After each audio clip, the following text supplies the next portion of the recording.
नमस्कार, मी रुपाली रुपम रेसिपीमध्ये तुमचं मनापासून खूप खूप स्वागत करते। आज आपण 25 ते 30 लोकांसाठी गावरान पद्धतीने चिकन रस्सा बनवणार आहे। ह्या रस्स्यासाठी अगदी ताजा मसाला काढून आपण वाटण तयार करून आजचा हा रस्सा बनवणार आहे। आता उन्हाळ्याचे दिवस सुरू आहेत आणि आपल्याकडे काहीतरी छोटे मोठे गेट टुगेदर होत असतात। त्या गेट टुगेदर मध्ये जर तुम्ही अशा प्रकारे गावरान पद्धतीने चिकन रस्सा बनवला तर तुमचं कौतुक झाल्याशिवाय राहणार नाहीये। आणि मी जास्त क्वांटिटी मध्ये जरी दाखवत असले तरी कमी साहित्य घेऊन तुम्ही कमी क्वांटिटी मध्ये सुद्धा हा रस्सा बनवू शकाल। चला मग आजच्या रेसिपीला सुरुवात करूया। चिकन रस्सा बनवण्यासाठी आपण 3 किलो चिकन घेतलेलं आहे। चिकन आहे ते स्वच्छ धुवून घ्यायचं आहे आणि 6 कांदे आपण आडवे बारीक चिरून घेतलेले आहेत।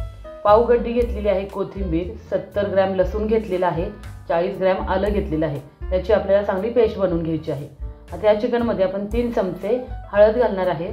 1 किलोला 1 चमचा असं प्रमाण मी ठेवलेलं आहे आणि 6 चमचे मीठ घालणार आहे। 1 किलोसाठी 2 चमचे असे 6 चमचे आपण मीठ घातलेलं आहे। चिकन मॅरिनेट करताना आपण त्याच्यामध्ये मिठाचं प्रमाण थोडंसं जास्त ठेवायचं आहे, म्हणजे चिकनला चव चांगली लागते। चिकनचे जे पीस असतात ते चवदार लागतात। आता ह्याच्यामध्ये आपण आलं लसूण कोथिंबीरची जी पेस्ट तयार केलेली आहे ती घालूयात आणि हे सर्व साहित्य चिकनला छान तळून घेऊयात। आता एक मोठं पातेलं मी घेतलेलं आहे। ह्या पातेल्यामध्ये 13 लिटर पर्यंत पाणी बसतं, एवढ्या मोठ्या साईजचं मी पातेलं घेतलेलं आहे। त्याच्यामध्ये 400 ml मी तेल घातलेलं आहे आणि काही खडे मसाले घातलेले आहेत। त्याच्यामध्ये लवंग, मिरी, दालचिनी, जावेत्री, तमालपत्र, मसाला वेलची, हिरवी वेलची। मी जे साहित्य वापरणार आहे त्याचं प्रमाण डिस्क्रिप्शन बॉक्समध्ये तुम्हाला देणारच आहे। आता बारीक चिरलेले कांदे घालूयात आणि कांदा लाईट ब्राऊन होईपर्यंत परतून घेऊयात। मी वापरताना बॉयलर चिकन वापरलेलं आहे, तुम्ही गावरान चिकन जरी वापरलं तरी चालेल। गावरान चिकन वापरलं तर अजून रस्स्याची टेस्ट छान लागते। आता कांदा चांगला लाईट ब्राऊन झाला की त्याच्यामध्ये आपण चिकन घालूयात। चिकन पण 5-6 मिनिटं तेलावर छान परतून घेऊयात।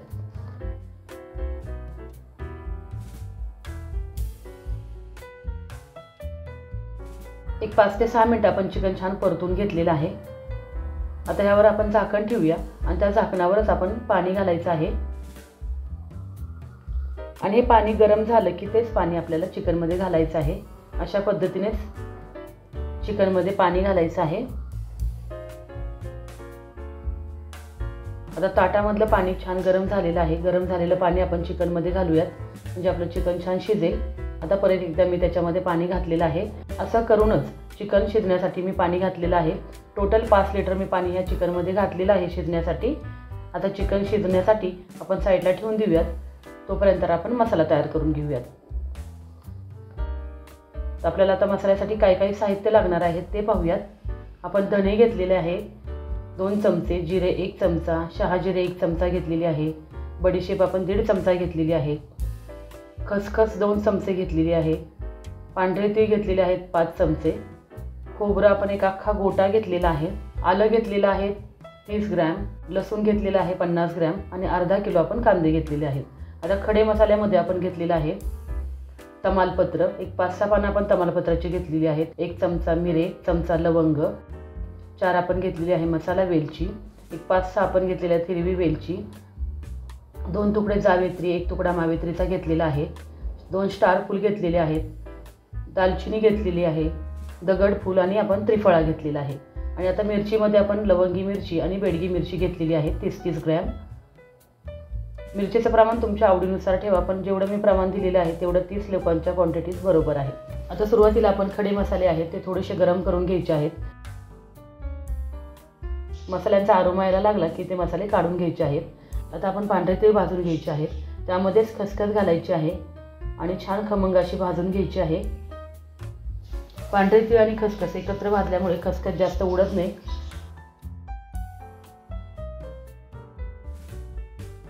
आता पांढरे तीळ आणि खसखस पण आपली छान भाजून झालेली आहे। आता धने घालूयात। धने पण थोडेसे भाजले की त्याच्यामध्ये जिरे घालायचे आहे।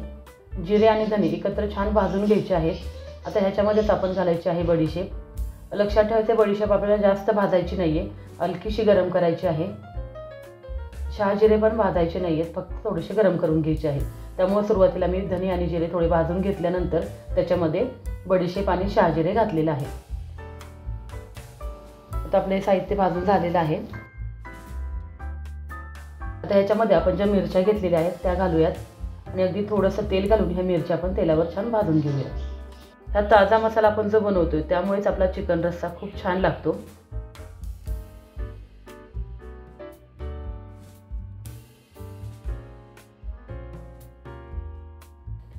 आता आपण खोबरं घातलेलं आहे. खोबरं पण छान लाल होईपर्यंत भाजून घ्यायचं आहे. मी हे वाटण तुम्हाला दाखवलेलं आहे. त्या वाटणापासून तुम्ही मटण रस्साही बनवू शकता. पण त्या मटण रस्स्यामध्ये फक्त तुम्हाला पांढरी डाळ म्हणजे पंढरपुरी डाळ आणि थोडीशी बाजरी घालायची आहे. आता आपलं खोबरं पण छान भाजून झालेलं आहे. आता हे वाटण आपल्याला छान मिक्सरमधून पाणी घालून बारीक अगदी वाटून घ्यायचं आहे. आता ह्याच कढईमध्ये आपण कांदा पण भाजून घेणार आहे. आता कांद्यामध्ये पण थोडंसं तेल घालायचं आहे. छान लालसर होईपर्यंत अगदी कांदा भाजून घ्यायचा आहे.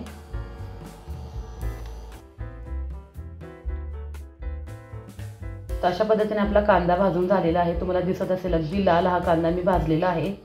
आता त्यामध्येच आपण आलं लसूण घालायचं आहे आणि हे छान वाटण आपल्याला वाटून घ्यायचं आहे.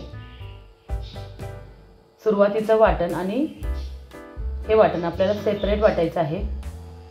सुरुवातीच्या वाटणामध्ये आपलं जायफळ राहिलं होतं तर अगदी अर्ध्यापेक्षाही कमी मी जायफळ घातलेलं आहे. जायफळ आठवणीने घाला. आता एका कढईमध्ये आपण तेल घातलेलं आहे. तेल मी अर्धा किलो घातलेलं आहे. तेल गरम झालं की सुरुवातीचं जे आपण मिरचीचं वाटण वाटलेलं होतं ते वाटण ह्या तेलामध्ये घालायचं आहे आणि थोड्या वेळ तेलामध्ये हे वाटण छान परतून घ्यायचं आहे. आता हे वाटण थोडंसं परतून झाल्यानंतर आपण जे कांदा आलं लसणाचं वाटण केलेलं होतं ते घालायचं आहे आणि ह्या वाटणाला चांगलं तेल सुटेपर्यंत अगदी ड्राय मसाला होईपर्यंत आपल्याला परतून घ्यायचं आहे. वाटणाचा कलर अगदी चेंज होतो, लाल होतो, एवढ्यापर्यंत हे वाटण आपल्याला छान परतून घ्यायचं आहे. तर अशा पद्धतीने आपलं वाटण आहे ते छान परतून झालेलं आहे. छान तेल सुटलेलं आहे, तुम्हाला दिसत असेल. चिकन पण आपलं छान शिजलेलं आहे. आता ह्यामध्येच आपण जे वाटण परतून घेतलेलं आहे ते टाकायचं आहे आणि अगदी असा पातळ रस्सा आपल्याला बनवायचा आहे. जास्त घट्ट बनवायचा नाही आहे कारण आपण हा रस्सा अगदी गावरान पद्धतीचा बनवतोय. त्यामुळे ग्रेव्ही जास्त घट्ट ठेवायची नाही, अगदी पातळ ठेवायची आहे. म्हणजे भाकरीबरोबर चुरून वगैरे खाण्यासाठी हा रस्सा आपल्याला लागेल असा पातळ ठेवायचा आहे. तर कलर वगैरे तुम्हाला दिसत असेल किती छान आला आहे. असा तवंग पण छान आलेला आहे. चवीनुसार मीठ घालायचं आहे टेस्ट करून. आता रस्स्याला छान उकळी आलेली आहे. हा रस्सा टोटल 8 लिटरपर्यंत झाला असेल. बारीक चिरलेली कोथिंबीर घालूयात. तर अशा पद्धतीने आपला हा गावरान रस्सा तयार झालेला आहे. किती छान दिसतोय तुम्हाला दिसत असेल. मस्त भाकरीबरोबर चुरून खाण्यासाठी हा रस्सा भारी लागतो. तर मागची रेसिपी कशी वाटली तुम्हाला मला कमेंट करून नक्की कळवा आणि नक्की बनवा. व्हिडिओ आवडल्यास लाईक करा, शेअर करा आणि नवीन असाल तर सबस्क्राईब करून शेजारी बेल आयकॉन दाबायला विसरू नका. चला मग भेटूया अशा छान छान डिलिशियस रेसिपी घेऊन पुढील भागामध्ये.